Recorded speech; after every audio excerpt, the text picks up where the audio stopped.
Irmãos, a paz do Senhor, amém? Abra sua Bíblia em Juízes, capítulo de número 2, versículo de número 2. Juízes 2:2 diz assim: E vocês não farão acordos com o povo desta terra, mas demolirão os seus altares, porque vocês não me obedecem. Sabe aqui, Deus no caso, ele tá falando ao povo sobre o posicionamento deles acerca do povo cananeu. Deus diz assim: olha, vocês não tinham que fazer acordo com eles. A ordem era clara: não façam acordo. Não era uma coisa difícil de se entender, não era uma coisa complicada, uma coisa que tinha que ter uma inteligência acima do nível. Não, era claro e simples: não façam acordo. Na verdade, para fazer um acordo precisa de mais inteligência para entender essa palavra. Mas agora, a questão não é essa. A questão é que Deus deu uma ordem clara e foi negada. Deus deu uma ordem clara e foi tampado os ouvidos. Sabe, esse é o problema de muita gente. Muita gente ouve, mas não segue. Muita gente ouve a ordem de Deus, mas ignora. E pode ser por dois motivos: ou nunca ouviu a voz de Deus, ou nunca, teve essa experiência extraordinária, ou está ignorando a voz de Deus só pelo fato dela não corresponder com a minha vontade. Então, e isso não é só a gente que começou agora na vida cristã. Por exemplo, eu tenho, por incrível que pareça, já 2 anos de ministério. Eu agradeço a Jesus porque só Ele, um menino de 14 anos agora, fazer 15, ter ministério nas mãos é algo que eu devo a Ele. E eu vou honrar a todo tempo que eu puder. Falho, sim, não sou perfeito, mas em todo tempo que eu puder honrar, em todo tempo que eu puder pregar, eu vou fazer isso. E sabe, eu me lembro que quando Deus falou comigo acerca disso, eu nunca acreditei, mas estou aqui. Não tenho muitos números, mas se fosse colocar um número de seguidores aqui, na vida real, seria muito.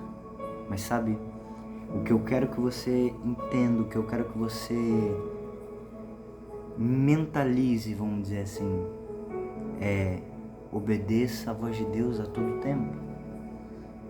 Quando Deus disser A, faça A. Quando Deus disser B, faça B. Mas, Christian, não faz sentido. É exatamente esse o propósito da fé. A fé é algo que eu não vejo, mas eu espero. A fé é, em meio a uma pandemia, acreditar que há esperança.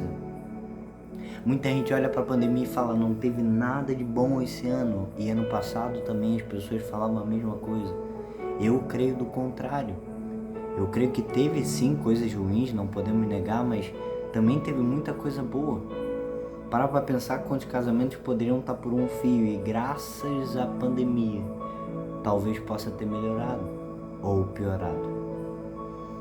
Talvez muitos casais se voltaram a Deus. Talvez muitos casais perceberam que a base não é só amor entre eles, mas é a priorização da vontade de Deus.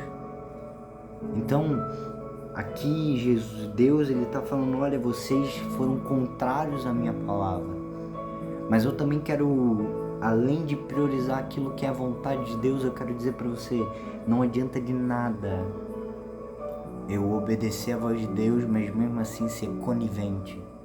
Tem uma diferença muito grande de eu não ouvir a voz de Deus, eu ouvir e obedecer, mas eu ser conivente em algumas coisas. Ser conivente ao erro. Ser conivente ao erro é tão errado quanto o que errou. Mentir para ajudar alguém é errado tanto, igual ao que fez o erro. Se eu minto sobre algo para proteger alguém, eu estou errando igual a ela. A gente coloca Ah, não, mas é meu irmão. Mas é isso, mas é aquilo. Já para pensar que se eu for conivente ao erro, eu estou dizendo indiretamente para ele que aquilo que ele fez está certo? Ou que aquilo que ele fez está errado, mas eu estou em silêncio? E tá em silêncio, por mais que silêncio de Deus não é resposta, o nosso silêncio é muitas das vezes considerado uma resposta. Se eu fico em silêncio quando alguém fala algo, me pergunta algo, eu estou dizendo para ela, ou eu sou ignorante e prefiro ficar quieto, e isso é bom, ou eu sei, mas prefiro não falar porque pode gerar mal-estar. E a vida cristã é cheia de mal-estar, não somente com pessoas do mundo, sabe? Conflitos com pessoas do mundo, mas também conflitos com pessoas dentro da igreja. Muitas das vezes a contenda é criada onde não tinha contenda porque a pessoa quer alguma briga. Porque ela é tão infeliz consigo mesmo que tem que arranjar briga com alguém para ser feliz. É uma coisa doida. Para eu ser feliz eu tenho que arranjar briga com alguém, olha a loucura. Para eu me sentir completo eu tenho que ver que alguém me nota. Irmão, a gente está vivendo uma carência muito grande, não só de jovens, mas de crentes de muito tempo, de anos e anos, e elas têm que, sabe, a todo tempo se mostrar, a todo tempo mostrar que ela faz bem. Irmãos, a gente não faz bem nenhum. Nós somos, vamos dizer assim, instrumento nas mãos do Senhor. E do mesmo jeito que um instrumento pode ser bem tocado, ele pode também ser mal tocado. O que depende é de quem toca. Nós somos vasos na mão do oleiro, mas quem é o nosso oleiro? É lindo falar sobre um vaso na mão do oleiro. É lógico que a gente está se referindo a Deus, mas muitas das vezes as nossas atitudes e a nossa vida em si aponta para uma outra direção. Aponta muitas das vezes para uma vida que na verdade está mais longe de Deus do que perto. E se nós vivemos assim, provavelmente a gente não está indo para o céu. A gente está se enganando, a gente está mentindo para nós mesmos, dizendo salvo, tô salvo, aceitei Jesus, tô convertido. Mas e aí? Perdão. A gente tem uma forma muito, como é que eu posso dizer, uma palavra meio feia, mas vamos usar ela. Vagabundo. A gente está usando muito palavras, muitas das vezes, para dizer, olha, eu tô salvo, então não preciso fazer nada. Na verdade, pelo contrário, eu sou salvo para as boas obras. Eu sou salvo para continuar a fazer aquilo que Jesus um dia fez. Ele olhou para os discípulos e falou, olha, vocês farão obras maiores do que eu já fiz. E a gente vê, por exemplo, no século XX, um homem chamado Billy Graham que enchia estádios e estádios e coisas, e muita gente para assistir uma pessoa pregar o Evangelho. Então, são coisas que acontecem, são pessoas que são usadas por Deus e que muitas das vezes não vai acontecer com a gente, mas só do fato da gente fazer a vontade de Deus já é suficiente. E eu quero terminar deixando bem claro, ser conivente é pior, é ruim quanto o erro. Errar, ser conivente também é errar.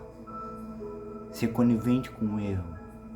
Se, por exemplo, Daniel não tivesse coragem de falar não lembro qual era o rei, mas ele falou, olha, vocês estão vendo de maneira errada.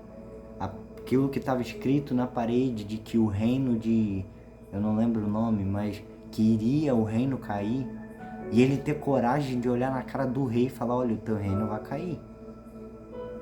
Então isso tem que acontecer com a gente. Nós temos que ter coragem, tanto para falar do pecado do mundo, mas também para falar do pecado que está acontecendo dentro da nossa casa, talvez, ou da nossa frente.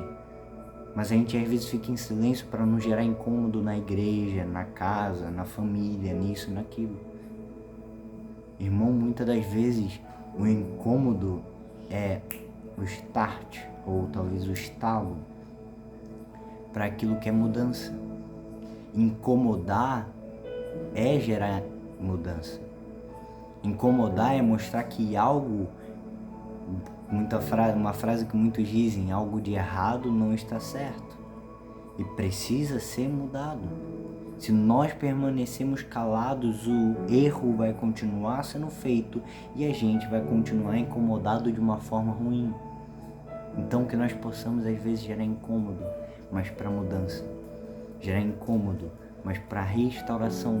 Gerar incômodo, mas para que seja visto, seja notável que algo de errado não está certo. Que possamos viver a palavra. Que essa palavra mude a sua vida ou talvez só gere um desconforto. Que nós possamos viver numa semana extraordinária em nome de Jesus e poder gerar incômodo às vezes. Em nome de Jesus. Amém.